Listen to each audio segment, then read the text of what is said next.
A las 7:33 saludamos al candidato por Colombia Humana, el doctor Gustavo Petro, aquí en los estudios de Caracol. ¿Qué tal, mucho trancón? Un poquito. ¿Sí? Sí, falta el metro.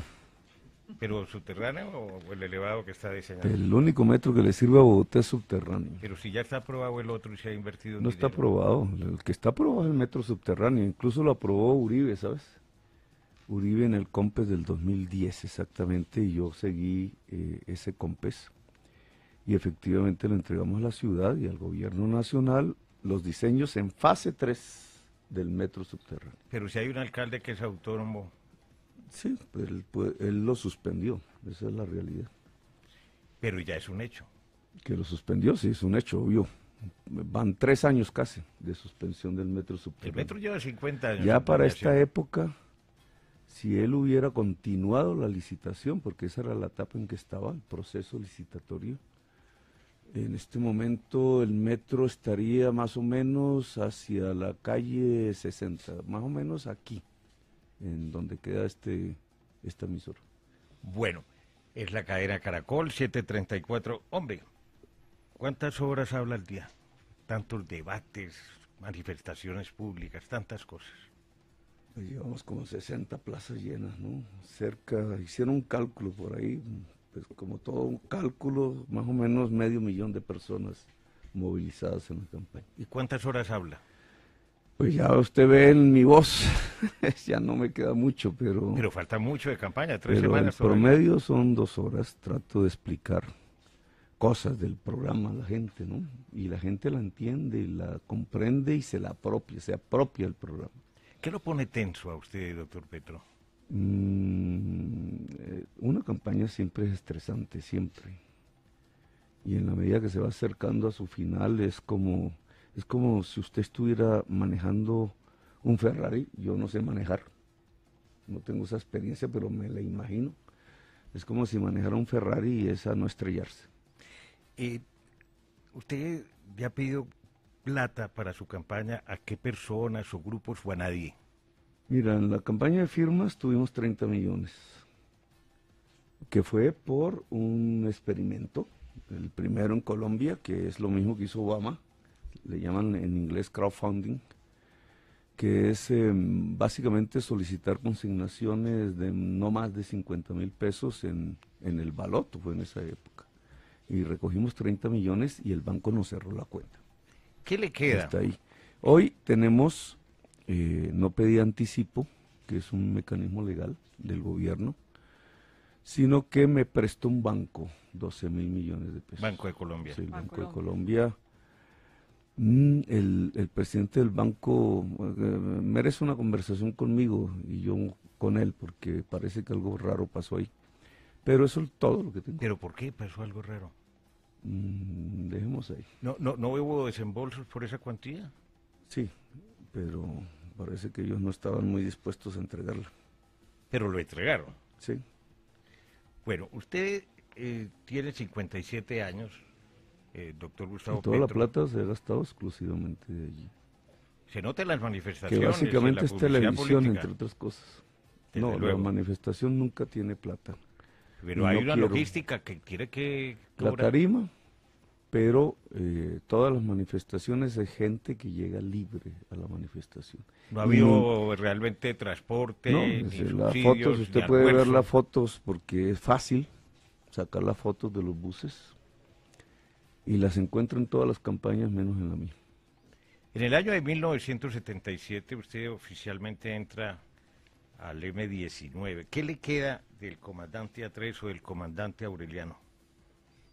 Aureliano es Rafael Uribe Uribe en 100 años de soledad, que usted me imagino ha leído. ¿Y Andrés?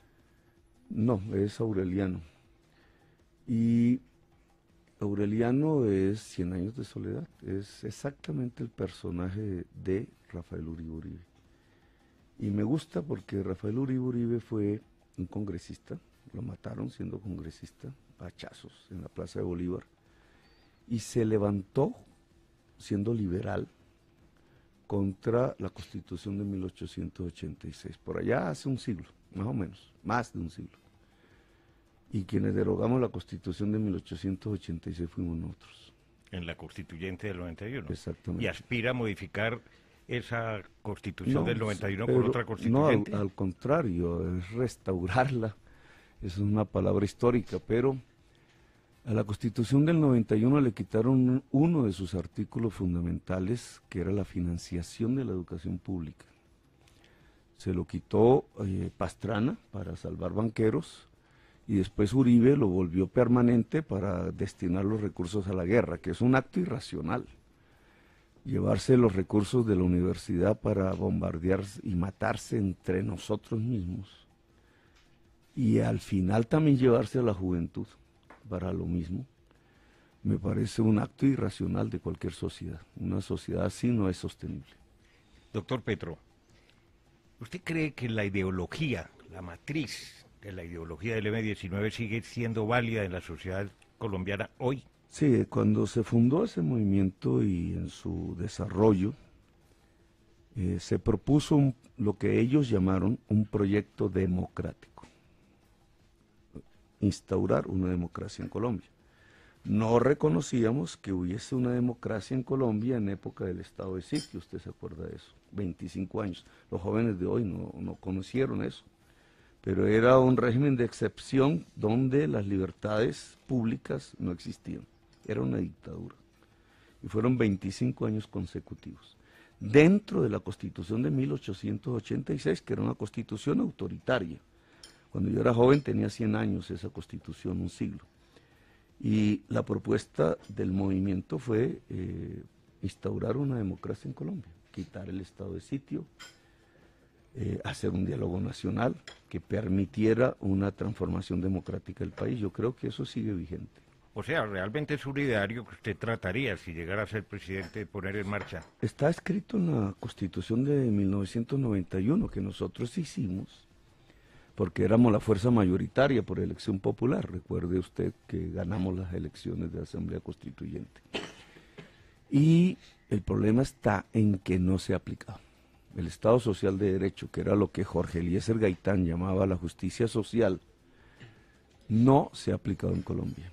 Y no se ha aplicado en Colombia porque hay fuerzas retardatarias que quieren mantener el país en la inmensa desigualdad social que existe.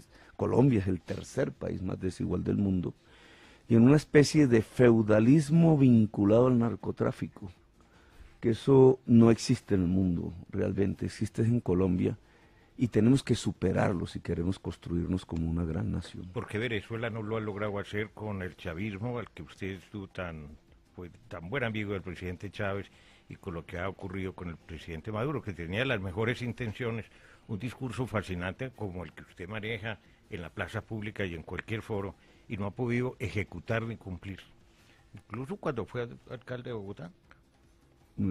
Confundió usted dos cosas en su pregunta, ¿cierto? Porque habría que contestarlas por separado. Contéstelas por favor por separado. El chavismo en Venezuela es un régimen fundado sobre la explotación del petróleo. El petróleo no genera puestos de trabajo. Puede enriquecer a una sociedad dependiendo de su precio internacional, pero la puede empobrecer. Y desata una rapiña sobre el petróleo. Una sociedad no trabaja alrededor del petróleo. El trabajo es la fuente verdadera de la riqueza. El petróleo es como si usted se gana un baloto. Si lo encuentra, muy bien. Si no lo encuentra, no sostiene usted una sociedad a partir del petróleo. Y en esa medida, la promesa de Chávez en el 98 frente a Pastrana, que lloró delante de él, recuerdo yo eso, no lloró por Chávez, lloró por la tragedia de Armenia, del terremoto que acaba de suceder, era que iba a separar la sociedad venezolana y el Estado venezolano del petróleo, que ellos consideraban una maldición. ¿Lo logró? No, al contrario, profundizó la dependencia sobre el petróleo. ¿Sabe cuánto le significa ingresos al fisco colombiano la industria petrolera este año?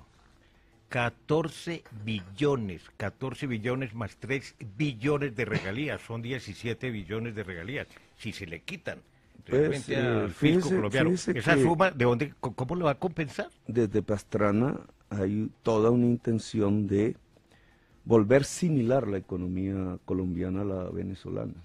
a partir de exportar carbón y petróleo. Esas cuentas que usted hace no están bien hechas. ¿Por qué? Porque existe en la teoría económica, probado en la práctica, un fenómeno que se llama la enfermedad holandesa. ¿En qué consiste? Cuando usted tiene un chorro de dólares entrando, un aumento de dólares debido a una exportación que no genera puestos de trabajo, como el petróleo, como todo aumento de oferta de un producto, baja el precio del producto, baja el precio del dólar. El dólar se vuelve barato, llegó a estar a 1.500 pesos el dólar. Cuando eso sucede en una economía, sus importaciones se abaratan completamente. Productos agrarios, productos industriales, motos, carros, maíz, trigo, cebada, arroz. Y lo que le produce en su interior como nación es la destrucción de la producción nacional. Esa es la enfermedad holandesa. Es decir, entre más exporta petróleo sin generar puestos de trabajo, más destruyes. Pero mientras tanto, ¿cómo sustituyes más destruyes agricultura e industria y pierdes millones de puestos de trabajo. Es una visión de mediano y largo plazo. No, es una visión de corto plazo. Sucedió en Colombia durante el boom petrolero. El año pasado, fíjese usted, 2017, cuando se eleva, cuando se cae el precio del petróleo, ¿cierto? Y viene, porque ese dato que usted tiene ya no es cierto. Las regalías petroleras, los ingresos del petróleo al Estado cayeron de 3.3% del PIB a 0.3%. O sea, ya se produjo el choco de la caída del petróleo. Y vino la desaceleración de la economía en Colombia. Y vino la desaceleración, pero fíjate que en el 2017, el año pasado, Colombia volvió a ser un país cafetero. Tenía unas exportaciones más o menos de 6 a 7 millones de sacos. Y pasó a 12 el año pasado. 14 este año. ¿Y eso qué significa? Solo mirando esa estadística del café, ¿qué significa? Que la agricultura volvió a renacer porque... Pero a la corta, ¿cómo va a reemplazar No, ese pues que eso es corto, es el año pasado. Pero es que además usted me mete el chavismo como si fuera solo petróleo, chavismo, y esa es una concepción del Estado muy distinta. Sí, usted tiene razón porque no es solo petróleo, pero es fundamental el petróleo. Y lo puede usted igualar a Hussein, y lo puede usted igualar al Medio Oriente, y lo puede igualar a Gaddafi. Es fundamental el petróleo. Entonces, ahora suspender las licencias a quien ya las tiene de las multinacionales y a Ecopetrol. No, hay que hacer una transición seria. Eso no lo hubieran planteado en Venezuela, no lo plantean en Venezuela. ¿Y eso se puede lograr en 4 años? Ni la oposición ni el gobierno venezolano están planteando nada que tenga que ver con sacar la economía venezolana de la dependencia petrolera, y eso los va a volver insostenible. ¿Eso que usted plantea se puede hacer en 4 años? No, en 10 años, exactamente. ¿Y usted va a mantenerse en el poder cuánto tiempo? 4. ¿No aspira a una constituyente para que lo reelijan y permita esa reelección, o que alguien de toda su confianza llegue al poder y pueda continuar con su proyecto político? Porque yo aspiro a que con otras fuerzas políticas podamos hacer una gran concertación política al estilo chileno, que permita que en una sucesión de gobiernos podamos transitar de una economía extractivista hacia una economía productiva, y de un país violento hacia un país en paz. Doctor Petro, yo creo que es conveniente de pronto entonces entrar en algún detalle de cómo va a ser esa transición de una economía centrada en el petróleo a una economía a lo que usted propone, que es algo que incluso denomina la reindustrialización de algunos sectores estratégicos. Y usted mismo se refiere a sectores como el sector textil, se refiere al sector metalmecánico y algunos otros sectores de la industria. Y el agroindustria, que y es el primero, es el básico, pero es el primero. Pero digamos, la pregunta de fondo, doctor Petro, es ¿cómo en concreto usted va a hacer ese proceso de transición? Y en especial en algunos sectores industriales que tienen el reconocimiento de que están viviendo un problema de falta de competitividad y de baja productividad. Es decir, ¿qué tan realista es realmente hacer el tránsito de una economía centrada especialmente en materia de crecimiento en hidrocarburos y minería a una economía que tiene que hacer el tránsito a unos sectores en donde tenemos fallas de productividad y de competitividad? En donde tenemos una vocación. Una vocación, sí, pero las fallas de productividad también existen. Nuestra gran ventaja como país, tenemos una vocación agraria, tenemos una vocación manufacturera. Pero por eso le pregunto, ¿cómo vamos a lograr que esos sectores que son estratégicos seguramente para el país, estoy de acuerdo con usted, pueden realmente ser más competitivos y Mira, ya productivos? tenemos un primer hálito positivo, y por eso mencionaba el año 2017. Colombia no entró en una depresión económica como Venezuela, estaba en similares circunstancias, pero no entró en una depresión por una realidad económica. La agricultura salvó a Colombia. Floreció, no en las dimensiones que quisiéramos, pero el año pasado fue la agricultura la que salvó a Colombia de una depresión. Y por eso recalqué el tema teórico de la enfermedad holandesa. Pero usted sabe que el año inmediatamente anterior el sector agrícola vivió una realidad radicalmente distinta, que es en el fondo la razón por la cual el sector agrícola creció, en la forma como creció. Y la realidad que generó ese crecimiento es la caída del precio del petróleo. Es decir, el encarecimiento de las importaciones colombianas, agrarias, que permitió un respiro a la agricultura. Y esa es la prueba, digamos, reina, que me permite decir, no solamente que si vamos transitando de dejar en la economía extractivista el petróleo y el carbón, que además el carbón nos va a dejar a nosotros, no es que nosotros dejemos el carbón. Pero mire, usted menciona el caso del café. El café hoy está súper deprimido y está menos de pero porque 1.40. volvió a subir el precio del petróleo. Es que, digamos, por eso no es de largo plazo. Usted ve un ritmo en el cual el gobierno de Santos no tiene nada que ver, no produce política pública. Y los Simplemente cafeteros las hoy están otra vez condiciones- rumbo a la Las ruina. condiciones del mercado le van guiando el rumbo, pero usted lo puede ver. El año pasado se desploma el precio del petróleo y tienes una economía cafetera boyante. Y este año vuelve a subir el precio del petróleo y se te cae la economía Usted menciona el cafetera. caso de Chile, candidato Petro. Políticamente. Chile vive de la minería. Y desde hace 10 años es el principal exportador de cobre al mundo. Desde hace mucho tiempo, ¿no? Y es minero. Pero Chile ha hecho un gran esfuerzo por desligarse del extractivismo y pasar a economías productivas.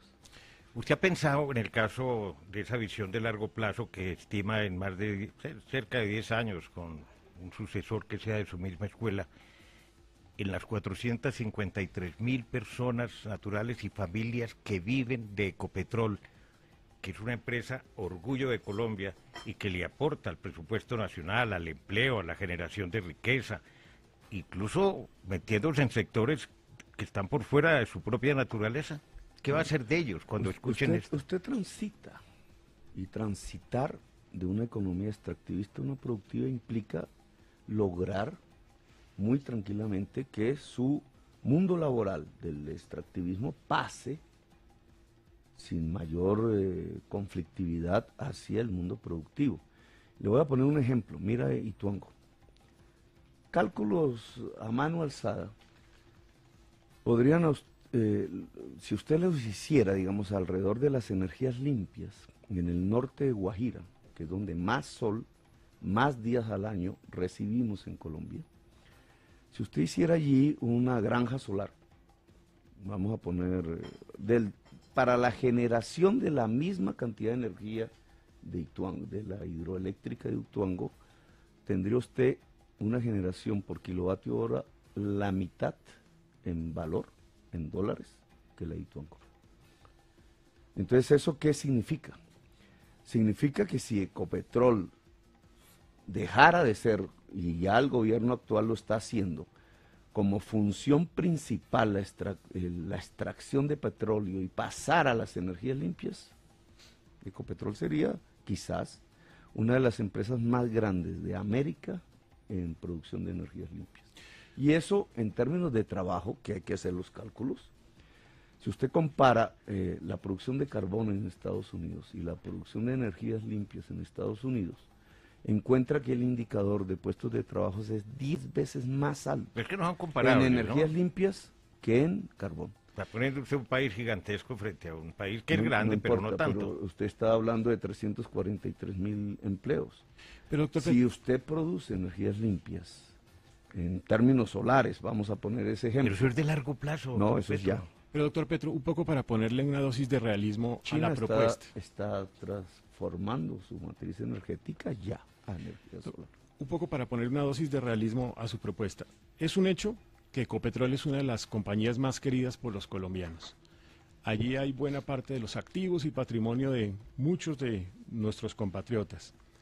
Usted en algún evento incluso reciente llegó a afirmar lo siguiente: Ecopetrol dejará el negocio del petróleo y en 5 años se va a dedicar a ser la empresa líder en venta de paneles solares. No, eso no lo dije yo. Eso lo dijeron ustedes acerca de lo que yo dije. Muy bien, Que ahora es muy ahora me diferente. lo interpreta usted, pero la pregunta es Termina si tu es realista en un periodo de tiempo corto, y eso se lo pregunto abiertamente, que una entidad como Ecopetrol cambie de modelo y de foco de negocio un poco de esa forma. ¿Y no le preocupa un poco el impacto que eso pueda tener sobre los activos de los colombianos? Porque los precios de las acciones también se mueven a afirmaciones o a expresiones públicas.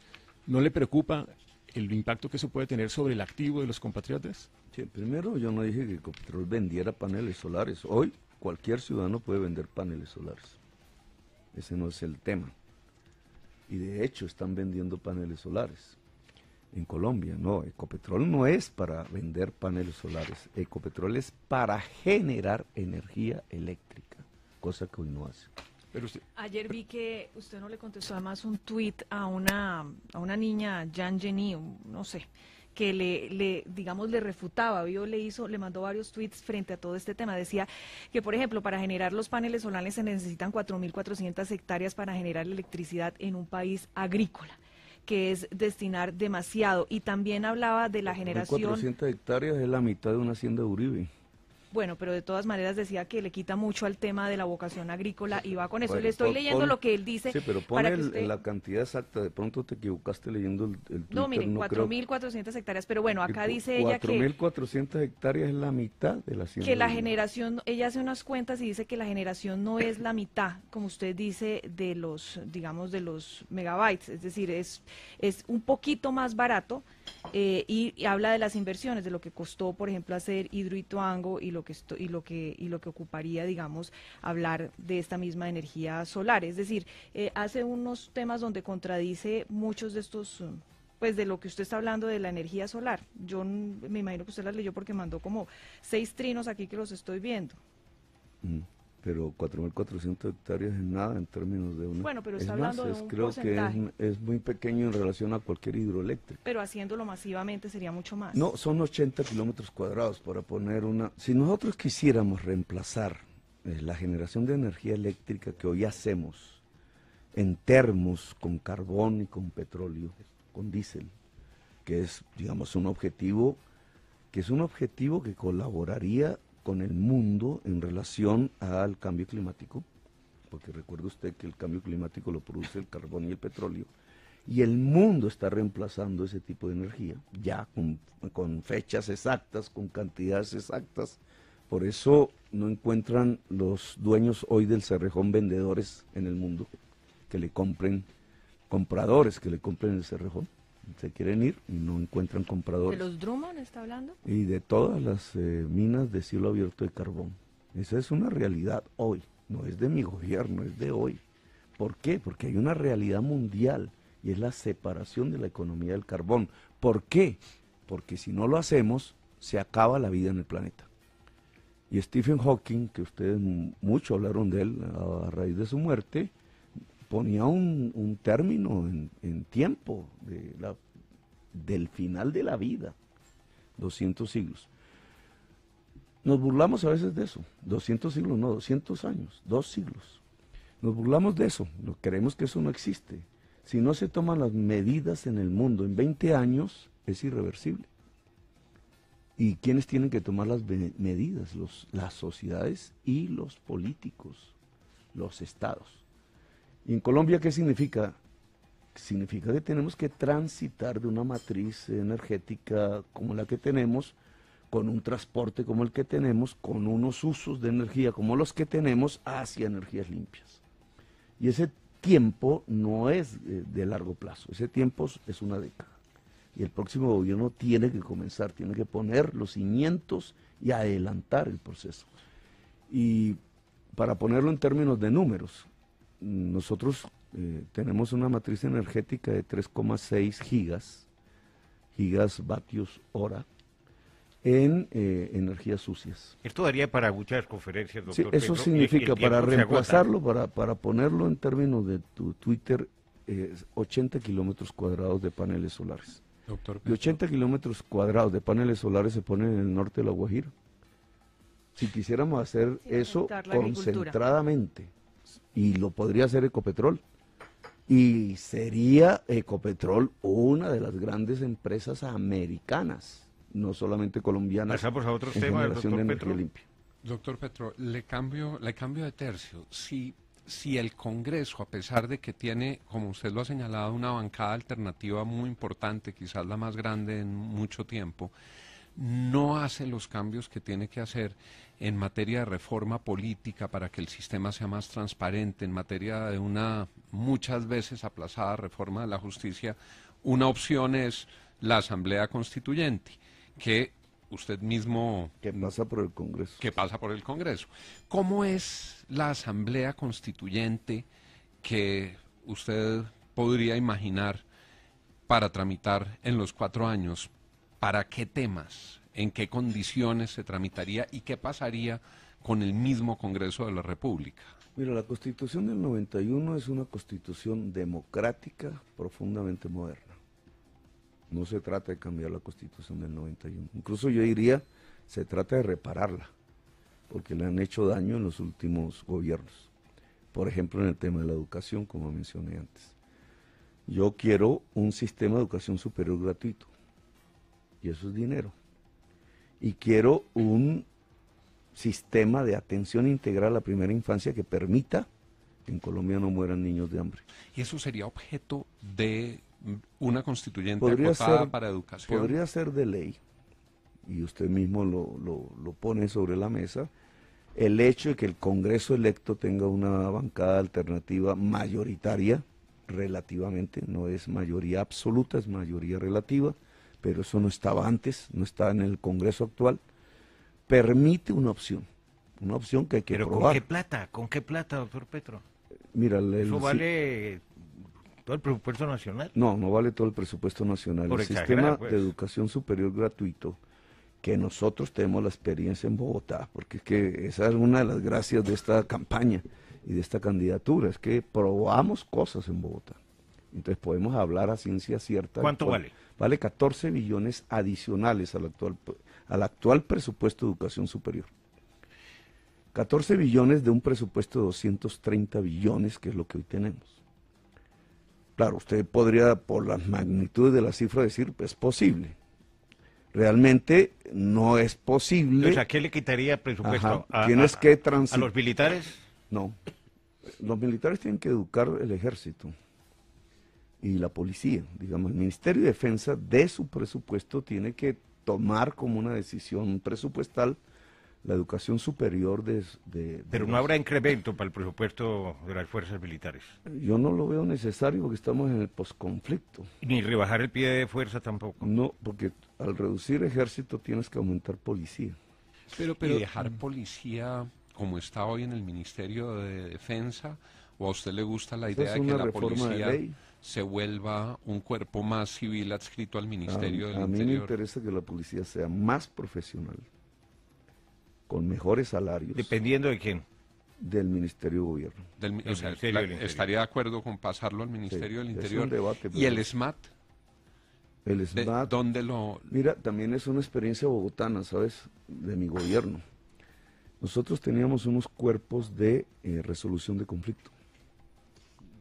Se llamaban las chaquetas rojas, salían siempre antes de cualquier confrontación entre policía, SMAT y ciudadanía, siempre había un proceso de diálogo, de solución del conflicto, cualquiera que fuese. Transmilenio era el más extendido en Bogotá, y sigue siendo. Sigue siendo. Y peor.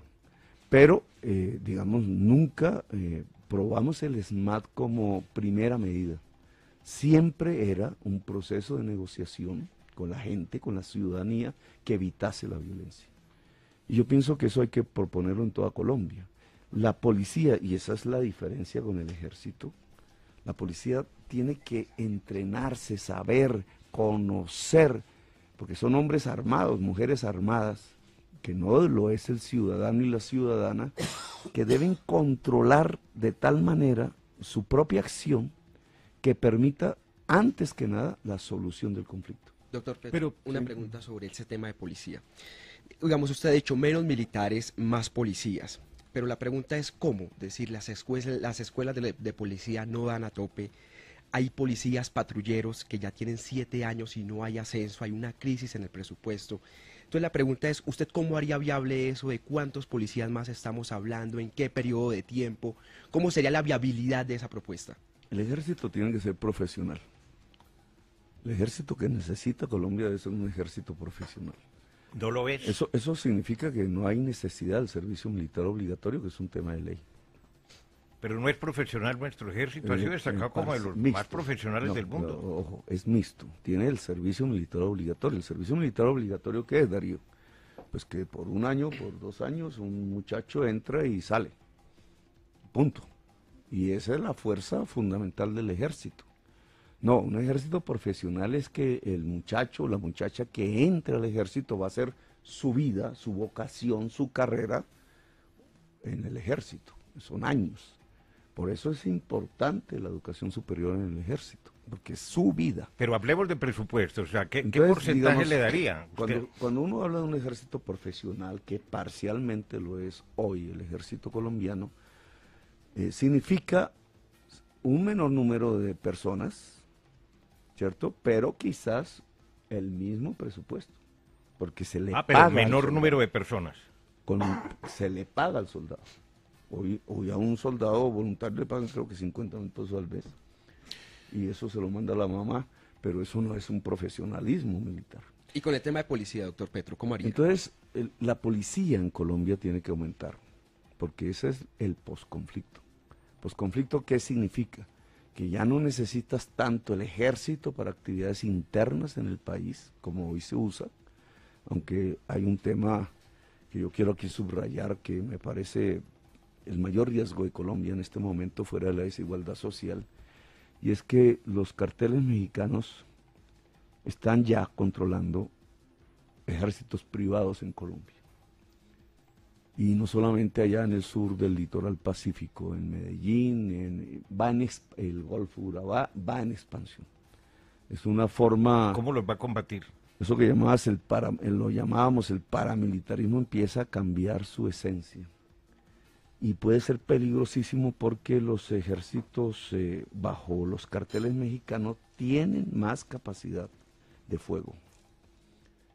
Porque los carteles mexicanos tienen más capacidad que ¿Y los cómo otros. los va a combatir, doctor Petro? Bueno, entonces, si me haces esa pregunta, lo que pasa es que es otra, pero contesto. La mafia tiene poder político en Colombia y eso es lo que la hace en este momento fuerte. Hay que quitarle el poder. Y ese poder se le quita quitándole la población que controla. Y hay 3 formas de control mafioso sobre la población. Campesinado, cultivador de hoja de coca, consumidores de droga, jóvenes populares, fundamentalmente, en las grandes ciudades, y la economía que yo llamo popular, que son millones de personas que tienen que acudir al gota a gota de un sistema de crédito usurero, 20% mensual de interés. Criminal, es un lavado de dólares y cubre millones de personas en todo el país. Sobre esos 3 elementos fundamentales, la mafia establece un control sobre la población que vuelve político y militar. Entonces, una labor fundamental para debilitar la mafia y golpearla militarmente y represivamente es quitarle la población. Y son 3 tareas diferentes. ¿Cómo le quitas la población campesina cultivadora de hoja de coca? Hoy hay un gran vacío en la propuesta del gobierno. 2. 1. No habla de sustitución de tierras. Y aquí vamos al tema de, digamos, eje de mi programa, que tiene que ver con que la tierra fértil se pueda distribuir a la gente que tenga vocación de producción de alimentos. Pero eso es un elemento, sustitución de tierra, no solamente sustitución de cultivos. Y 2, no es solamente sustitución de cultivos, es sustitución de cultivos agroindustriales y el proceso de industrialización debe ser de propiedad del campesino en las zonas cultivadoras, si no, no compites con un proceso industrial agrario, que es la hoja de coca vuelta a pasta. Son dos elementos de una nueva estrategia. ¿Cómo le quita la juventud consumidora de drogas a la mafia? Doctor Petro, en los me barrios? permite, le hago un paréntesis sobre un asunto absolutamente puntual que se deriva de todo esto del cartel de Sinaloa, que es lo que está sobre la mesa en materia de extradición. Justamente todo el tema de Jesús Santrich tiene que ver con cartel de Sinaloa, y uno de los instrumentos para combatir esos carteles, se ha dicho, es la extradición. ¿Usted está de acuerdo con la extradición? ¿Extraditaría a Santrich si es presidente de la República cuando eso haya cumplido los distintos trámites, si llega a su despacho? Si la Justicia Especial para la Paz, que es de acuerdo al tratado que firmó este gobierno con la FARC, dice en su informe que Santrich cometió delitos de narcotráfico después de la firma de los acuerdos, y está vigente el tratado de extradición, y si yo soy presidente, lo extradito. Y si no, o sea, ¿está dispuesto a derogar el tratado de extradición? No dije eso, lo extradito fue lo que dije. ¿Pero después no trataría de derogarlo? Mira, yo pienso ya en la política antidrogas en general, y estaba haciendo un planteamiento, que lo fundamental es nacionalizar la política antidrogas. Y tiene un eje fundamental, que es quitarle la población que hoy controla la mafia como organización. Usted habla de una criminal. alianza entre mafia de políticos colombianos y la mafia de los carteles de México. ¿Por qué no dar nombres? Sí, porque son afirmaciones generales, nombres de políticos colombianos asociados a los carteles mexicanos. Mira, yo di muchos nombres de políticos colombianos asociados a los ejércitos privados del narcotráfico para hacer política. En 7 años que fui parlamentario, arriesgué mi vida en ello, y el 35% del Senado de la República fue a parar a la Pero cárcel. hoy hay esa misma connivencia. Hoy tenemos una transformación como ha sucedido en estos últimos 40 años, hay una transformación que la prensa no ha analizado, y a mí me parece mucho más riesgosa que lo que había antes. Y es que carteles extranjeros hoy tienen el control de los ejércitos privados de Colombia en el narcotráfico. ¿Hay políticos metidos? Seguramente, porque cuando usted tiene control poblacional, tiene la política en las manos. Doctor Petro, como nos pusieron un límite de tiempo, avancemos con cosas mucho más concretas. A tono con lo dicho usted, que era una propuesta al doctor Carlos Ardila de comprarle las tierras y la finca de su ingenio Inca, ¿le haría una propuesta similar al expresidente Uribe de comprarle su tierra de Luérrimo? Con mayor razón, porque Ardila Lule tiene tierras productivas, fértiles, productivas. Y Uribe Vélez tiene tierras fértiles e improductivas. Es uno de los mayores latifundistas improductivos. ¿No tiene ganado allá? Eso no es productividad. Y te voy a explicar, en tierras fértiles un cultivo en promedio produce 5 puestos de trabajo por hectárea. El aguacate 2.5, el café 1.5, un puesto cada 1.5 hectáreas. Si usted tiene 10.000 hectáreas, Darío, en tierras fértiles, debería tener en promedio 2.000 trabajadores.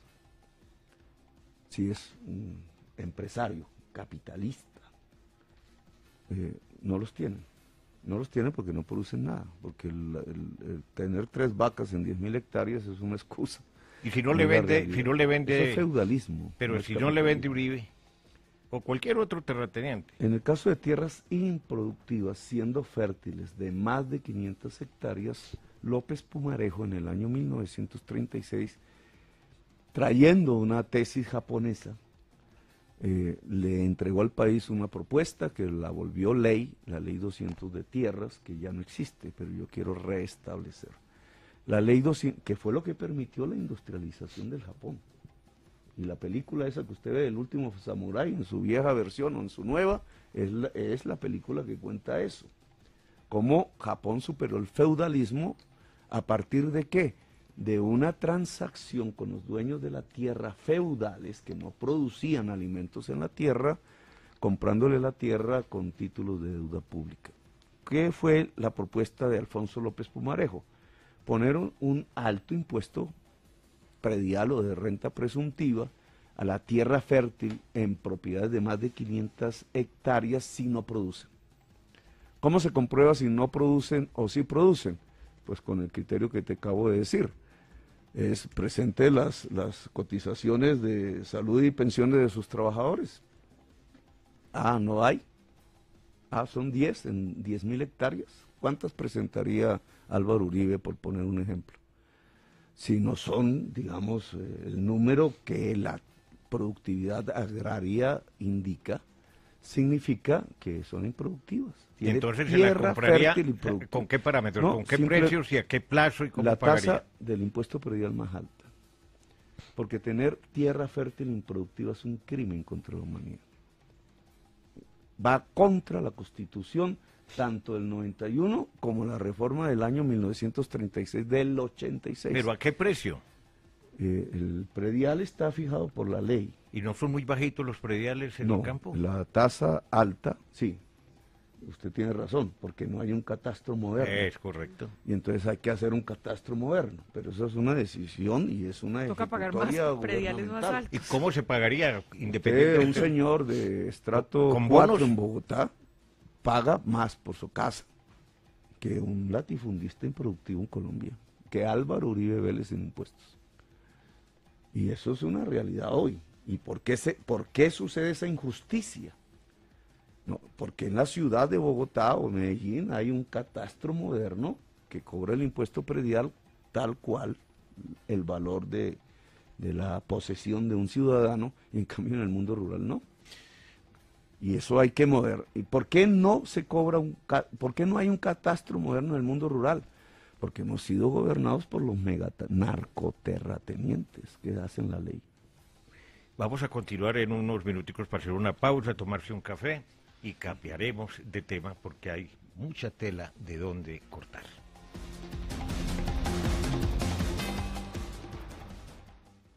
Estas son las voces de la palma de aceite colombiano. Perdí a mi esposo, a mi hijo y a un hijastro. ¿Para qué? Y en la vida antes tocaba tenerle miedo a todo. Trabajar en cosas ilícitas fue una vida muy difícil. Luego entonces ya había un proyecto de Palma. Desde ahí para acá nos ha ido súper bien. Ya tenemos transporte y medio, la motico y el carro. No somos obreros ni nada de eso, nosotros somos empresarios ya. Porque es que la palma es lo mejor que podemos tener nosotros acá en el Catatumbo. En Colombia, la palma de aceite es vida. Conoce más voces de la palma en fedepalma.org. Una campaña de Fedepalma con el apoyo del Fondo de Fomento Palmero. Es un fitoterapéutico, no exceder su consumo. Lee indicaciones y contraindicaciones en la etiqueta. Si los síntomas persisten, consulte a su médico. Registro en INVIMA. Gastritis es inflamación de la mucosa gástrica. Finacid, fórmula especial antiinflamatoria de origen natural que retorna a la normalidad gástrica. Esofagitis es inflamación de la mucosa esofágica. Finacid, fórmula especial antiinflamatoria de origen natural que retorna a la normalidad gástrica. Finacid, calidad Natural Freshly. Tratamientos científicos con productos naturales. Finacid, fórmula especial antiinflamatoria de la mucosa gástrica. Es hora de ahorrar con el Banco Popular. Banco Popular presenta la hora en Caracol Radio. 8:16.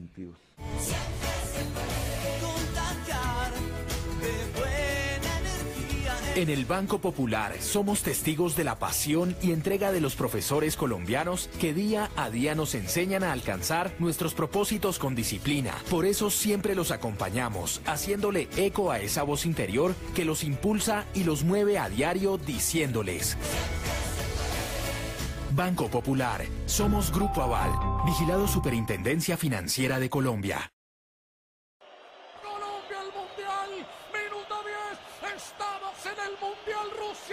Ya estamos en el Mundial. Prepárate para disfrutarlo. Caracol Radio y Henkel te traen información de interés para que comiences a disfrutar. Será la primera Copa del Mundo para el argentino Héctor Cúper como entrenador de una selección, aunque ya había dirigido con Egipto en otra experiencia en materia de países.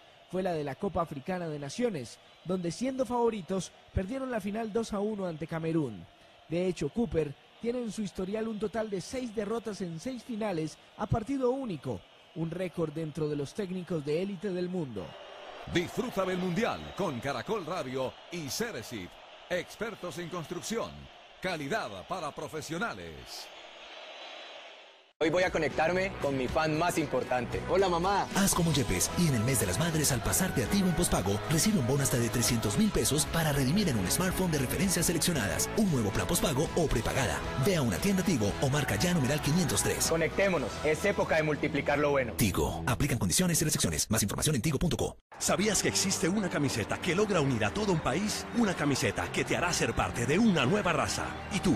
¿Ya la tienes? Solicita ya la tarjeta oficial de nuestra selección llamando al numeral 263 y por compras superiores a 350.000 pesos podrás llevarte la camiseta oficial.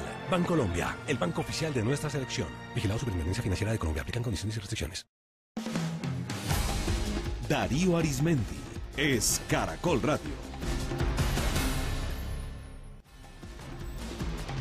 8 de la mañana, 18 minutos. Continuamos aquí con el candidato de Colombia, Iván Gustavo Petro, la presidencia de la República. Doctor José Manuel Restrepo.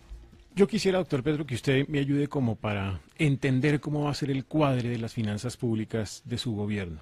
Usted aquí ha hablado de compra de tierras, nos ha hablado de universalizar la educación superior, ha hablado también en su propuesta de gobierno de condonar los créditos del ICETEX, ha hablado del mínimo vital de agua y de algunos otros temas. Esto solamente es un pequeño número de propuestas. Todas esas propuestas implican costos. Simultáneamente ha hablado de una reducción de IVA de nuevo al 16%. Eso también implica menos ingresos. Ha hablado también de sostener la regla fiscal y ha hablado de hacer una transición del sector de hidrocarburos que hoy en día o antes de la crisis reciente aportaba de manera significativa, hoy en día aporta menos, pero de todas maneras sigue siendo importante en el Producto Interno Bruto del país. La pregunta es cómo va a lograr cuadrar usted las finanzas públicas de Colombia, sobre todo, entre otras, además, cuando la propia Comisión del Gasto habla de una brecha fiscal de por lo menos 1 a 2 puntos porcentuales para los próximos 2 años. De acuerdo a la reforma tributaria de Santos, que es un regalo, es una especie de subsidio al revés, ¿no? A lo Robin Hood, pero al revés. Que ya lo traía Uribe y por eso está preso Arias. El sistema tributario colombiano hoy es un sistema de subsidios a los más poderosos y está descansando sobre las clases medias cada vez más. Y entre más se propone reducirle los impuestos a los magnates, y en esto va la propuesta de Duque y de Vargas Lleras, ambos juntos en eso, más haces sostener el Estado sobre la clase media y los trabajadores. Y en esa medida se vuelve injusto y no es sostenible, porque la clase media la empobreces, así de simple. Y no se trata de empobrecer la clase media. Un país que quiera prosperar, lo que tiene es que hacer crecer la clase media, es decir, los pobres tienen que volverse clase media. ¿Cómo? En el mundo rural hay un tema fundamental, la tierra fértil, no único. En el mundo de la economía popular, que es como se desenvuelve la economía de la gente con menos capacidad de pago, tienes que democratizar el capital, y eso significa sacar el gota a gota y poner una banca pública que dé crédito, porque la banca privada no lo da a la economía popular. Banca pública de primer piso, compitiendo por el ahorro. Tienes que poner las energías limpias. El tema de la casa generadora de energía eléctrica no es una utopía, eso está en todo el mundo. Pero no me ha contestado, disminuir los costos de energía y producir en la casa. No me el saber que es lo fundamental, es lo fundamental. Pero eso no se logra en 4 años, doctor Petro. Digamos, un gobierno de 4 años sienta las bases de los procesos. Igual que Alfonso López Pumarejo en su Revolución en Marcha pudo haber modernizado a Colombia. ¿Quién va a ser su heredero político después de esos 4 años? A lo mejor un liberal, a lo mejor un conservador progresista. O a lo mejor un hombre de las FARC, de pronto. Yo no creo que la FARC llegue al gobierno, porque la gente no quiere a la FARC. Y la FARC realmente, digamos, si usted quiere examinar políticamente a la FARC, tendría que igualarla al uribismo. Son 2 proyectos políticos ligados a la premodernidad colombiana. La FARC no propone una modernidad y el uribismo no. O sea, es un retroceso al siglo XIX en ambos aspectos. Por eso la existencia de la FARC le dio la fuerza popular al uribismo. Pero si usted quiere, es una economía moderna del siglo XXI, que es la articulación de cerebro y saber con energías limpias. Eso no está en la FARC, eso no está en el uribismo, pero no, es una nueva fuerza pero política. Se la pongo más fácil. Díganos 3 nombres en los que ha pensado si usted llegara a la presidencia para ser ministro de Hacienda, por ejemplo. Sí, mira, está José Antonio Campo, está Eduardo Sarmiento, está Rudolf Homs, está Salomón Kalmanovich y está Ricardo Pero esa es Bonilla, la escuela económica que ha gobernado este país en los últimos esa es la años. escuela keynesiana, que no ha gobernado Colombia. Perry fue ministro de Hacienda. Y Homs también. Homer fue ministro de mencioné Hacienda. a Perry. A Rudolf Homs. Rudolf Homs sí fue Y a Ocampo también. Pero ellos son de la escuela, Homs es, Rudolf Homs es neoliberal. Y está Pero con Rudolf Humberto de la Homs- Calle Pero ahora. eso que usted ha enumerado, eso ¿cree que le van a eso no aceptar? significa- Mira, la procedencia política de la gente, como demostré en mi gobierno de Bogotá, es lo que menos me interesa a mí. Digamos, yo no soy sectario. Óigame, pero ¿por qué tantas Es de más, esas los personas gobiernos deben que ser trabajaron con pluralistas. usted, que estuvieron tan cerca a usted, ahora están en otras campañas, están en otras toldas, no están apoyándolo a usted? Porque es Si un tanto gobierno lo pluralista. conocen y Si yo estuvieron a metí su lado. liberales a gobernar, ¿qué los metí? Liberales a gobernar conmigo. Y se entendían conmigo programáticamente alrededor de lo que era Bogotá Humana. Yo porque iba a obligarlos a que una vez se acabara el gobierno de Bogotá Humana, en lugar de regresar al Partido Liberal, que regresaron, estuvieran conmigo. No, Pero eso hay no. gente que es de sus entrañas. Navarro, por ejemplo, mírelo, hoy está con Fajardo. Y para la alcaldía de Bogotá va a tener que contar con nuestro apoyo. O sea, que usted dice que Navarro vuelve. Claro. Vamos a seguridad. Doctor Petro, vamos a hacer un ejercicio. Navarro está en el mismo proyecto democrático que nosotros. Pero Doctor está en Petro, vamos a otro hacer un candidato. ejercicio, pregunta Es muy diferente concreta a Lucio, ¿no? para respuesta concreta. Hay una gran sobre- diferencia entre Navarro y Lucio, históricamente. ¿Cuál Lucio? ¿Carlos Ambos Alonso? son del M19, ambos. Pero Carlos Alonso no está en nada, esta es la esposa. Lo mismo. Doctor Petro, vamos a intentar ahora el tema de seguridad. Preguntas muy concretas para respuestas concretas. Sometimiento a la justicia. El gobierno presentó un proyecto de ley para intentar someter colectivamente Clan del Golfo. ¿A usted le gusta ese tema de sometimiento a la justicia? ¿No le gusta? ¿Le haría cambios al proyecto de ley? Me gusta, pero hay que establecer un nuevo concepto que es el sometimiento a la justicia colectivo, que no existe. El sometimiento a la justicia que hoy existe es individual. Y las organizaciones mafiosas que hoy existen son colectivas, son redes transnacionales incluso. Entonces, digamos, la figura del sometimiento a la justicia individual se queda pequeña ante la realidad. Lo haría colectivo. contemporánea. Disidencias de las FARC. Mano dura, sometimiento a la justicia, o se abriría un espacio para que se acojan al modelo de los acuerdos de La Habana. ¿Cuál es su Cualquier política? fuerza que hoy esté en los campos de batalla son narcotraficantes. Entiendo a los medios de comunicación cuando trata de vender el concepto de disidencia, porque es tratar de revivir el concepto de guerrilla política. Pero eso es un tema de los medios, político, tiene una utilización política. Igual que el gobierno de Uribe trató de vender el tema del lavacrim como una realidad diferente al paramilitarismo.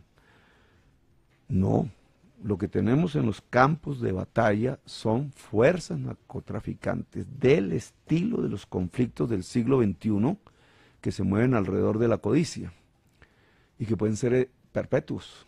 Ok, entonces ahí estamos hablando de mano dura. Y con respecto al ELN, aún si se hace un cese bilateral al fuego ahora que comienza de nuevo en La Habana el ciclo y que estaban muy cerca, ¿cuál va a ser su postura frente a esa negociación si usted llega a ser presidente? Ellos tienen que tomar una decisión, que dudan. Pues todo esto que ha pasado con Santos es una duda de la comandancia del ELN. O siguen el camino del sacerdote Camilo Torres Restrepo, y su camino no es más que la política entonces, o siguen el camino de Pablo Escobar. Y esa decisión no es del Estado, esa decisión es de ellos. Por eso, y su posición el 7 de agosto, una vez usted se posesione, si llega a ser presidente, ¿cuál va a ser frente a siguen esa el camino negociación? del sacerdote Camilo Torres y dejan las armas, o siguieron el camino de Pablo Escobar, y es un combate con la misma dimensión e intensidad que con cualquier otra fuerza narcotraficante del país. Otro tema, sobre el asunto de la frontera con Venezuela. 1.3 millones de venezolanos han llegado a Colombia. Hay alcaldes en las ciudades fronterizas que dicen eso nos ha disparado el tema de inseguridad, no está comprobado. Hay choque ya entre colombianos y venezolanos por acceso al trabajo. ¿Cuál va a ser su política integral en el tema fronterizo humanitario? Campamentos humanitarios, que entren a puertas abiertas totalmente, deportaciones. ¿Cómo va usted a manejar esa crisis? Que nos dicen los datos, y hay que verificar primero si son ciertos, porque son datos muy inmediatos, es que entran y se van. Entonces queda un remanente más o menos estipulado en 500.000. No, todos los que entran van siguiendo hacia otros lugares, van con destino a los Estados Unidos. Pero una parte queda. Eso hay que confirmarlo bien, porque los datos son fundamentales para una política pública. Independientemente del dato, hay que hacer una conferencia internacional sobre la migración venezolana. Igual que hubo una conferencia internacional sobre la migración colombiana en la época del desplazamiento forzado. Es decir, colaboración entre los vecinos para recibir venezolanos. Sí. Lo voy a poner en un... Por un carácter humanitario, digamos, porque es cualquier venezolano o venezolana es un sujeto de derechos. Y mientras se da eso, ¿cuál va a ser su política aquí en territorio colombiano, doctor Petro? Nosotros, yo creo que tenemos unas oportunidades antes de un colapso. Lo peor ¿Extenderle puentes a Maduro? No. Antes de, digamos, si Venezuela colapsa, colapsa Colombia, por el flujo, porque ya no hablaríamos de 500.000, hablaríamos de millones. Todos los colombianos de allá volverían, ni siquiera son venezolanos, son colombianos y usted no puede rechazarlos, son ciudadanos de Colombia que retornarían, pero eso haría colapsar a Colombia, a menos que hagamos ¿Pero unas qué haría con reformas Maduro? profundas. ¿Proponerle diálogo, encontrar otros caminos? Supongamos que en las elecciones que vienen gana Maduro. Pues eso no es fácil saber, no. adivinarlo. Pues. Que es una semana antes de las elecciones colombianas. Fíjese usted la paradoja. La derecha colombiana quiere que gane Maduro para ver si derrota a Petro en Colombia. Una paradoja. Yo no quiero que gane Maduro. Gana Maduro, pero, esa es una realidad, gana Maduro, ¿qué hace? Digamos, esa es nuestra disputa interna, pero en relación a la realidad de la frontera, es que en Venezuela se está viviendo un régimen dictatorial, un clientelismo exacerbado. Ese carnet de la patria que llaman ellos es a cambio de bonos alimenticios y se vuelven militantes del Partido Socialista Unificado de Venezuela. Ofrecieron bonos para el voto, dijo ayer Maduro. Entonces es una forma, es el mismo clientelismo. Es pero compra del voto. Eso ya es un fraude. Claro, no lo reconocemos en Colombia, ¿no? Porque aquí se compran los votos también, no sé cuántos millones, pero eso es un fraude. Y lo que está haciendo Venezuela de manera explícita, el gobierno venezolano, es un fraude. Pero bueno, supongamos que entonces gane Maduro. ¿Qué es, ¿para qué? Es un fraude. Okay, ¿Qué significa? Que no hay democracia. Pero para ¿Y qué significa que no haya democracia? Como no hay democracia en Brasil en este momento, no hay democracia en Venezuela y nosotros logramos una democracia en Colombia. ¿Pero usted quiere un régimen en Colombia como el de Venezuela? Como el de Hugo Chávez, ¿usted quisiera que Hugo Chávez estuviera vivo y rigiendo los destinos de Venezuela? ¿Sería distinta Venezuela con Chávez? Mira, Chávez tuvo una oportunidad que se la dio su propio pueblo, separar la economía venezolana del petróleo. Pero no lo hizo, usted lo dijo. Y murió, ya, esa es la realidad, no lo hizo.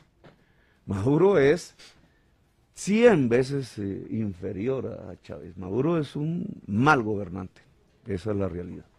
Pero usted dijo... Y la torpeza de gobierno, de las políticas públicas de gobierno, la reemplaza con emisión de dinero y por eso la hiperinflación y con dictadura.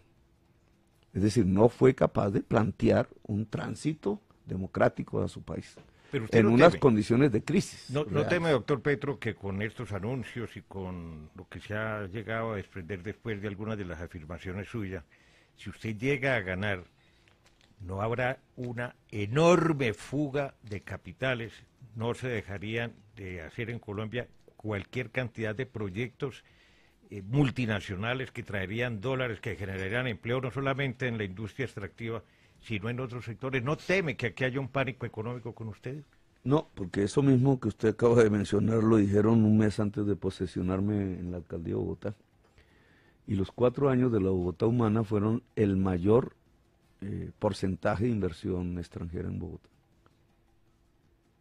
De otro tipo, no petrolera, pero por no su carbonera. estilo de gobierno, por su administración. Porque la ciudad al progresar, porque es que la inversión extranjera seguía por unas señales. Claro, si un gobierno te dice petróleo y carbón, pues los inversionistas del carbón y el petróleo entran, o los del oro, como pasa en Santurbán.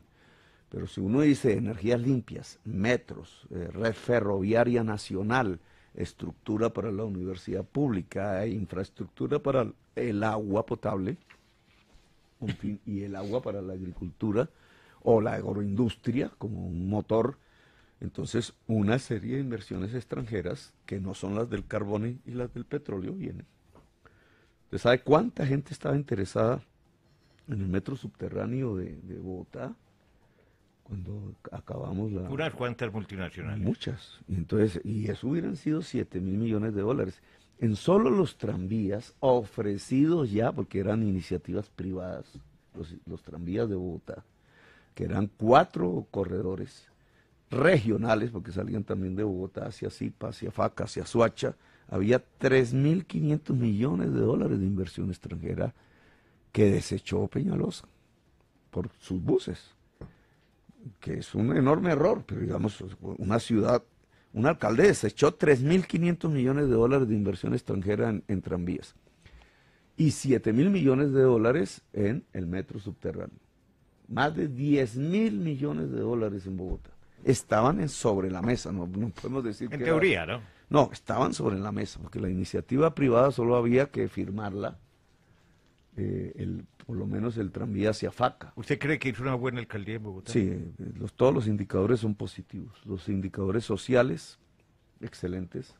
Los indicadores económicos de la ciudad y los indicadores financieros de la ciudad fueron óptimos en los 4 años de gobierno. Señor Gustavo Petro, yo he recogido algunas inquietudes de los ciudadanos, por ejemplo, frente al tema de Transmilenio. Durante sus 4 años de gobierno de Bogotá, ¿por qué no renegoció los contratos de Transmilenio que vencieron en el año 2013 con los privados y decidió prorrogarlos aumentando la vida útil de los buses? ¿Por qué no construyó la troncal de Transmilenio sobre la avenida Boyacá a partir del cupo de endeudamiento que le había aprobado el Consejo en 2013? Ni tampoco reconstruyó las troncales de la avenida Caracas, de la autopista norte, con las que se había comprometido. Prorrogar contratos es renegociar. Ahí estás equivocada en tu pregunta. Nosotros renegociamos. Y renegociamos en función de reducir la tarifa técnica, que es la porción de dinero que por pasajero se entrega al operador privado. Quisimos que hubiera operador público y presentamos el proyecto de acuerdo al Consejo para que Transmilenio, empresa pública, pudiera operar, y construimos la empresa de electricidad, de transporte eléctrico dentro de la empresa de energía eléctrica, que iba a dar el paso y lo inició con los taxis eléctricos. Que fracasó ese proyecto. Y era socia en uno de los proyectos de tranvías, era el paso hacia la movilidad eléctrica en Bogotá. Pero, digamos, nosotros hicimos la licitación de la avenida Boyacá.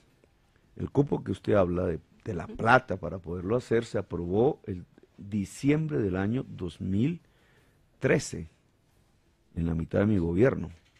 Teníamos 2 años. En esos 2 años teníamos que hacer el estudio, porque no se puede hacer obra sin estudio, fase 3, es decir, para empezar a construir, lo hicimos en la avenida Boyacá, y iniciamos la licitación para adjudicar la obra, que ya correspondió al mes de diciembre del 2015. Pregúntele usted a Peñalosa por qué la suspendió. La suspendió. Su secretario de movilidad de la época está en la cárcel. El secretario de transporte que yo eché y denuncié. Está en la cárcel. No está en la cárcel, lo exoneraron. Y es corrupto. ¿Y por qué lo escogió? Fíjate cómo exoneran corruptos. ¿Y por qué lo escogió? ¿No se asesoró, oigan? No, ese fue un diálogo en el gobierno de Santos, antes de las elecciones. No por el criterio electoral, sino por el criterio de hacer el metro en Bogotá. Entonces yo quería un secretario de transporte que fuera dialogante con el gobierno nacional, equivocación mía, porque esa fue la puñalada trapera de Santos. A Bogotá, no al alcalde, a Bogotá, porque traicionó el proyecto del metro subterráneo. Candidato Petro, en caso de que la Corte Internacional de Justicia dictamine un fallo en contra de la soberanía colombiana en San Andrés y a favor del régimen de Ortega, ¿usted lo acata o lo desacata? Ya lo hizo, no es en caso, ya hizo un fallo. Pero hay otras demandas en curso. Viene una demanda de Nicaragua contra Colombia. 2. Entonces, y la demanda es por no cumplir el fallo. Y otra adicional por plataforma continental. ¿Usted sí lo cumpliría? No, mira, yo estuve en San Andrés y hablé de este tema a profundidad delante de la gente. El gobierno colombiano, el de Uribe, el de Pastrana, porque ahí comenzó, pero el de Uribe y el de Santos cometieron 2 errores estratégicos en la pelea judicial internacional. Uno, el mar que nos quitaron, es un mar que está en una reserva de la biosfera declarada por Naciones Unidas, porque ahí está la 3ª reserva de coral del mundo en extensión. No pelearon el tema de la reserva. ¿Sabes por qué? Porque querían explotar petróleo ahí en los corales, que es la fuente de la vida marina. Esa mentalidad obtusa de nuestra oligarquía no permitió un instrumento de defensa de la soberanía nuestra que hubiera sido fundamental en la Corte Internacional, que era defender la reserva. Y entonces, el segundo elemento estratégico de error carazo es que ese mar que nos quieren quitar, y el primer fallo es que nos lo quitan, tiene una soberanía radicada en la población. Y la población que hay allí se llama la población raizal de San Andrés. Y en la defensa de los abogados bogotanos, amigos de Santos y amigos de Uribe, no existe ni la palabra biosfera y la defensa de la reserva de corales, ni existe la palabra Pero independientemente raizal de esos fallos que Entonces supuestamente ahora nosotros... ¿acata usted no el fallo? Ojo, y lo dije en San Andrés. La comisión que va a pelear, porque eso es una pelea judicial, debe ser encabezada por un raizal sanandresano, delante de los magistrados. ¿Quién? No por un amigo... ¿Quién que sepa de derecho del mar internacional? Tranquilo, los hay, y muchos, y muchas. Solo que un gobierno cachaco, bogotano, de élite, no se le ocurrió pensar que había gente en San Andrés que podía pelear. Y frente a la élite de Nicaragua Entonces, primero, que representa a Daniel Ortega, ¿se acata por su parte o no ese fallo? No se acata, es una pelea judicial, tenemos que pelear. Y esa pelea judicial la encabeza un raizal sanandresano. ¿Cómo se llama? Pues ya lo sabrán, tranquilo, eso no se me preocupe, pero es un raizal sanandresano. Y los 2 criterios estratégicos para la lucha de Colombia por la soberanía, que estos gobiernos retardatarios desde los famosos 30 del siglo XX vienen perdiendo territorio. Entre más retardatario el gobierno, más pierden territorio colombiano. Y entre más eligen gobiernos retardatarios, más perdemos. Nuestra defensa se va a centrar en 2 ejes. La defensa coralina implica que no hay explotación petrolera en la plataforma o en el suelo marino, en los corales, 1, y la segunda estrategia consiste en la soberanía popular. Son los raizales los verdaderos dueños de ese mar, y esos raizales son colombianos. Sigamos con el tema internacional. Si la Corte Penal Internacional requiere a todos o a algunos de los miembros del exsecretariado de la FARC, ¿usted los somete a esa jurisdicción internacional? Sí, pues yo mismo la aprobé en el Congreso, la defendí. Yo creo profundamente en el sistema multilateral de derechos humanos. ¿Se van todos para Roma? Si los piden. Si los piden. Bueno, mire, es que, ojo con su pregunta. Y ojo con la respuesta. Si la Corte Penal Internacional llegara a pedir comandantes de la FARC, también pediría generales. Y algo peor. Expresidentes. Bueno. Quiero recordarles que el hashtag Petro en Caracol más es tendencia número 1 en Twitter. Doctor Petro, usted ha sido defensor de los derechos humanos, usted mismo lo menciona. ¿Qué opina usted entonces de la castración química a los violadores de niños o niñas? Mira, cuando usted coge las estadísticas de abuso en general, de todo tipo, hacia la niñez colombiana, encuentra que el 95% están en la impunidad. Es decir, ni los cogen. ¿Y si entonces los cogen? usted encuentra una campaña electoral en donde dicen cadena perpetua al violador de niños y ni siquiera los capturan. Ni siquiera los capturan. El primer elemento de una política real, seria, no populista, como la que usted menciona, para defender nuestra primera infancia, que es la prioridad de la Colombia humana, que hay que defenderla hasta de los gobiernos y de los políticos, porque se les roban la comida a los bebés, los matan de hambre. Mire lo que pasa en La Guajira. Pero mire usted lo particular. Ojo, en La Guajira, no me interrumpas. Se le critica no, populista. Sí, pero yo no soy populista. Por eso. Lo que pasa es que hay ciertos periodistas que no saben qué es el populismo. ¿Qué es el populismo? No, yo le voy a releer una definición de Joseph Stiglitz, premio Nobel de izquierda. Los populistas, Stiglitz es de izquierda. Sí, señor, y dice que los populistas, exfuncionario del Banco Mundial, prometen a las masas una mejor vida solo para decepcionarlos, que prometen a las masas una mejor vida solo para decepcionarlos. Ajá, y los que prometen una mejor vida y no lo decepcionan, ¿qué es? Pues que habrá que ver quién, quién ha logrado eso. Hay populistas de izquierda y de entonces derecha. El alcalde de Bogotá redujo a la tercera parte de la pobreza en Bogotá. Estadísticas DANE. ¿Se acuerda de la frase de Daniel García? Ojo, entonces, ¿qué es? ¿Un antipopulista? Un buen gobernante. Un buen gobernante. Mire, hablando de populismo... El buen gobernante es el que dignifica a la persona humana y el que construye el bien común. Pues eso sí, alguien ve el vaso medio lleno o medio vacío, hablando como dicen, porque hay quienes se sintieron decepcionados por usted y hay quienes se sintieron claramente Por ejemplo, tú te sentiste decepcionada de mí, pero obviamente, si las estadísticas DANE, que no son de la alcaldía, te dicen que entre el 2012 y el 2015 se redujo la pobreza en Bogotá a la tercera parte en 4 años. En Colombia también este gobierno que yo esperaba el metro, el tranvía. En Colombia. En Colombia se redujo, pero no a la tercera parte. Pero por ejemplo, señor Petro, también mucha gente se quedó esperando los colegios que usted prometió. Son unos colegios, por ejemplo, los jardines infantiles, 400 jardines infantiles que estaban dentro del plan de desarrollo que le aprobó el Consejo, tampoco se construyeron en Bogotá. Son cifras de la Contraloría al término de su gobierno. ¿De la Contraloría de quién? Contraloría distrital, ¿La señor. Contraloría de quién? Pues Contraloría de distrital. Vargalleras. Sí, oiga, no, menciónalo. pero no, del pero señor tú Diego Ardila. Has tomado un tema Ardila, que de es temas de clave. Bogotá y también la Universidad Distrital. Se iban a construir 2 sedes y tampoco si tú vas a Bosa, al Porvenir, encuentras la sede que construimos, hermosa, de la Universidad Distrital. Y si vas a Ciudad Bolívar, al lado de la antigua sede de la Universidad Distrital, encuentras la construcción de la nueva sede. Y si vas a Kennedy, encuentras la construcción del ITC, que no es la Universidad Distrital, pero es también la Universidad Pública de Bogotá. No es cierto lo que acabas de decir. Y si hablamos de colegios... 86 que iba a construir el lote nuevo o reconstruir. No, eso es el cuento del lote nuevo es tuyo. No.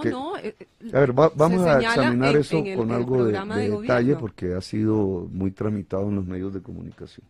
Queremos poco tiempo. O sea, ¿cuál es el objetivo en la educación secundaria en Bogotá? Tenemos más o menos cobertura y tenemos que aumentar calidad. Para aumentar calidad dijimos jornada única. Eso no es un programa solo de Bogotá. Jornada única significa más infraestructura de los colegios existentes. Por tanto, el programa que nosotros presentamos fue mejorar la infraestructura de los colegios para que pudieran resistir la jornada única de 8 horas de estudio, que llegamos a 270.000 estudiantes de 900.000 en total. ¿Y cómo lo hicimos? Con 45 sedes nuevas de colegio.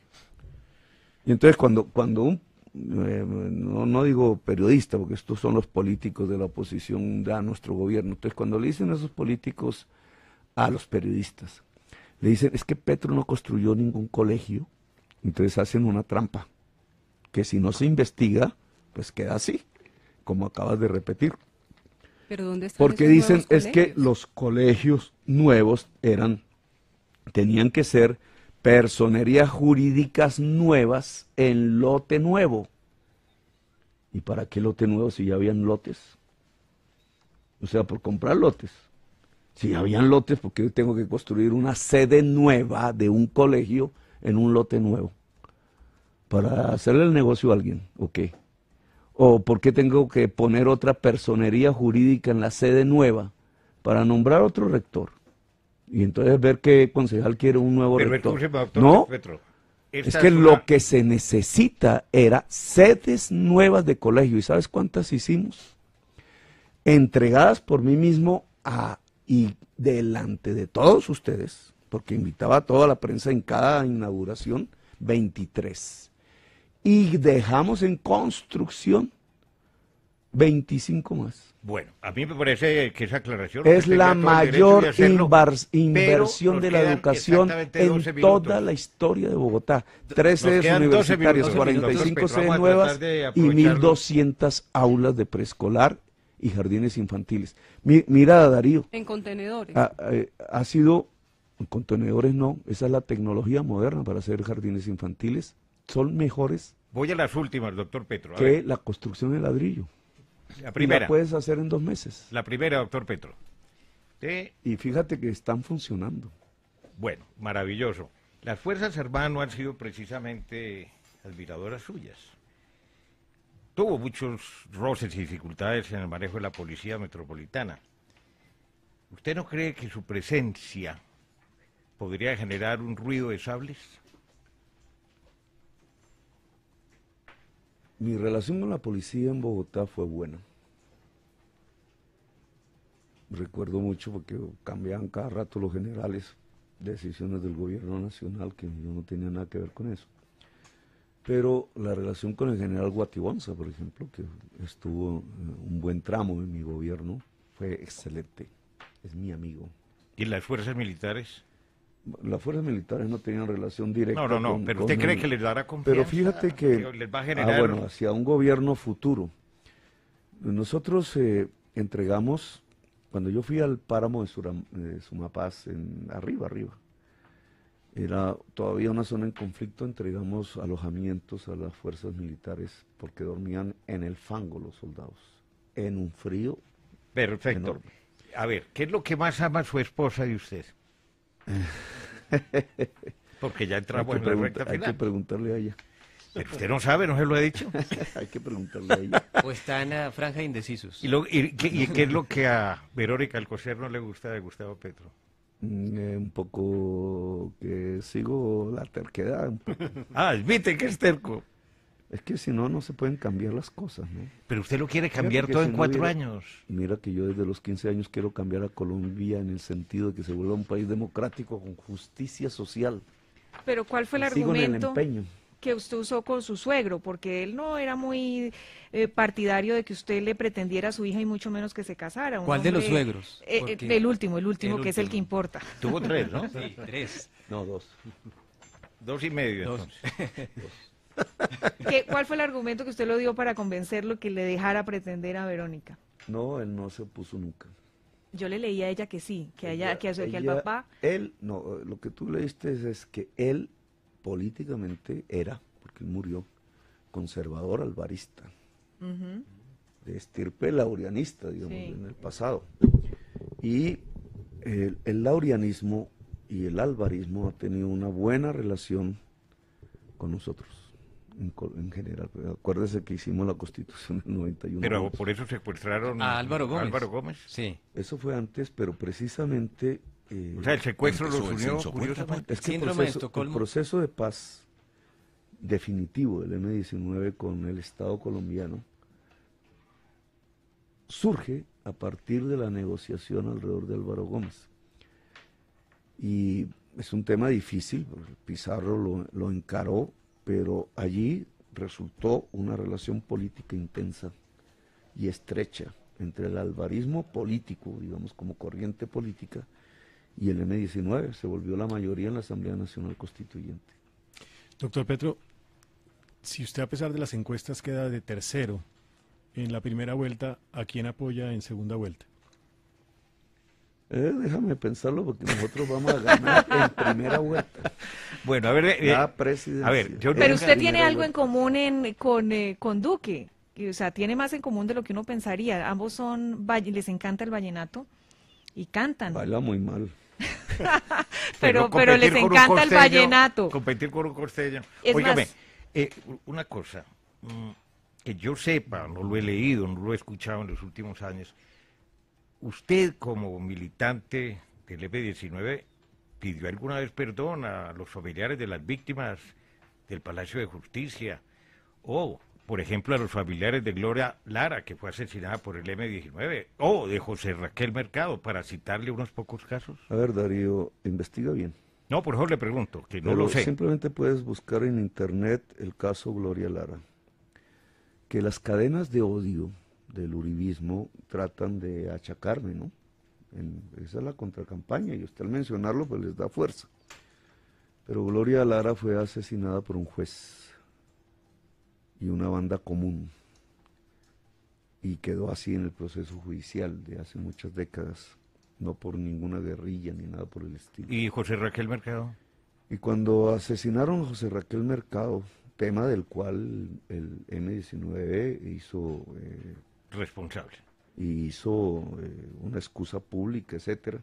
Yo tenía 14 años de edad y era monaguillo en mi colegio de bachillerato. Y el Palacio de Justicia, porque Juan Gómez Martínez, que había sido senador y fue director del Colombiano el 3 de abril de este año, publicó en el Colombiano, un periódico que es de su copropiedad, de Gómez Martínez, que usted desde la cárcel había participado en la planeación del asalto del M al Palacio de Justicia. Se lo pregunto porque él lo afirmó. Y es un hombre serio. Sí. A mí me ha parecido. Puede ser que esté mal informado. No ¿Usted lo niega? No, claro, obvio, porque además yo era concejal de Zipaquirá. A mí me cogieron preso siendo concejal de Zipaquirá. Yo no era un militante armado del M19. ¿A usted lo cogieron preso con armas? No. ¿Sin armas? Sin armas, pero me condenaron fue por armas porque era la única manera. ¿Le pusieron un arma? Bueno, nunca he tenido una granada en mi vida. Pero yo era concejal de Zipaquirá y ejercía como concejal. Y había hecho un barrio para gente muy pobre, con la gente pobre, no como Vargalleras, sin 0 pesos de los recursos públicos, que se llama el Bolívar 83, y ahí fue donde me capturaron. Y me capturaron como concejal de la ciudad de Zipaquirá y me llevaron a la tortura. Y yo diría, y es que en la tortura se podía planificar algo. Y durante todo ese tiempo que estuve en la tortura, después me pasaron a la cárcel. Yo no conocía Bogotá, yo estaba en Zipaquirá. Y me hice hombre en la cárcel realmente, porque fue duro, ahí comprendí lo que era el país. Pero un acertijo como eso, de que desde una cárcel con 3 anillos de seguridad, me trasladaban de cárcel en cárcel porque yo le enseñaba a leer y a escribir a los presos, porque era profesional, yo era economista, profesional. ¿Se le olvidó la economía? ¿Le parece que se me ha olvidado? No sé. Oye, hablando de economía, usted tiene embargados sus activos. ¿Cómo van a decir? ¿Quién le está pagando hoy en día su manutención, sus gastos personales, si usted tiene embargadas sus cuentas, sus bienes, producto de algunas decisiones de la Superintendencia de Industria y Comercio, de la Contraloría Distrital? ¿Quién le paga a Gustavo Petro su modus vivendi? A ver, sí, le voy a hacer esta pregunta a usted. Estoy listo. Porque está con su suspicacia profunda, tratando de insinuar cosas que no son. Bueno, hágala. Si usted le embargan sus cuentas y deja de tener cuentas corrientes y de ahorros, porque se las embargaron, quedan congeladas, que es lo que me pasa a mí, que no las tengo. Y Caracol le va a pagar a usted su salario por ser periodista aquí en esta mesa. ¿Cómo se lo paga? Bueno, primero yo no soy candidato presidencial, pero le digo, pero en ese caso, ¿sabe qué?